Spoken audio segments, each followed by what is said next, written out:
வந்து முட்டையை வந்து அதோடைய கலந்துருக்குது, உடைச்சி ஊற்றிருக்கிறேன். நாட்டுக்கோழி முட்டை பிள்ளைகளுக்கு ரொம்ப ரொம்ப சத்தாக இருக்கும்.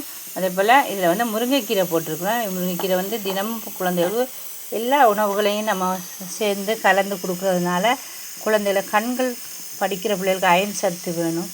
அந்த சத்துக்காக நாங்கள் வந்து முருங்கைக்கீரை கலந்து இதில் கொடுக்குறோம். வேணும் முட்டையை உடைச்சி போட்டுக்கோங்க. அந்த முட்டை செய்ய போகிறேன். மாவு குழைக்க போகிறேன். இது மைதா மாவு.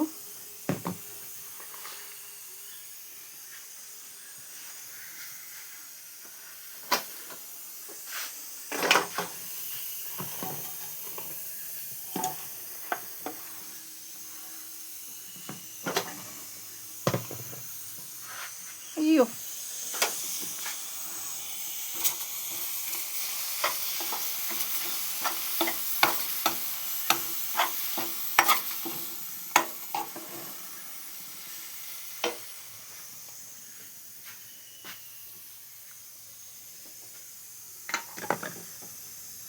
உப்பு, மாவில் உப்பு கொஞ்சம் போடுறோம்.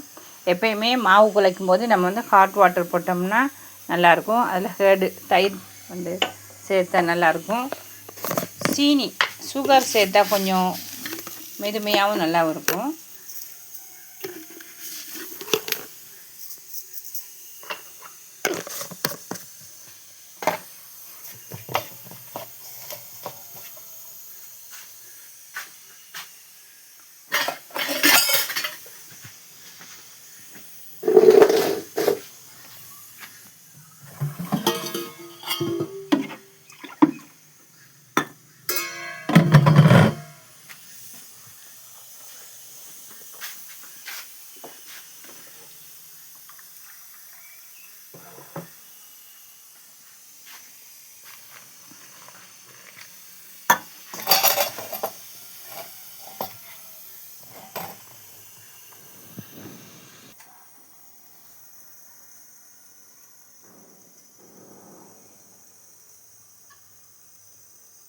நல்லா உப்பு இருக்குமாகும் முட்டை பப்ஸுக்கு.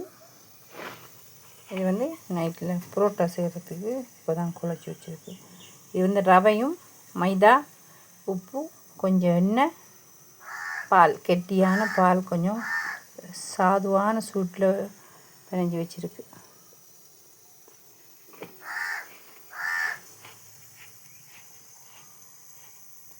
இது வந்து நைட் சாப்பாடு.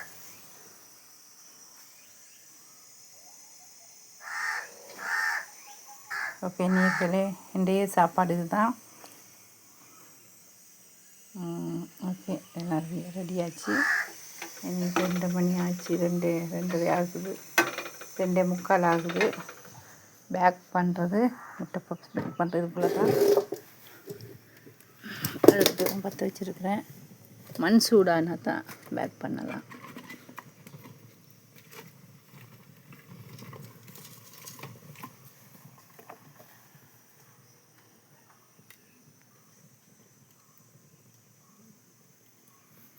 ஓகே, இன்றைய இது யூடியூப் ஓகே ஃபினிஷ்.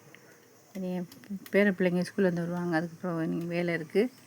ஓகே, முடிக்கிறோம். இதை சப்ஸ்கிரைப் பண்ணுங்கள், லைக் பண்ணுங்கள், ஷேர் பண்ணுங்கள்.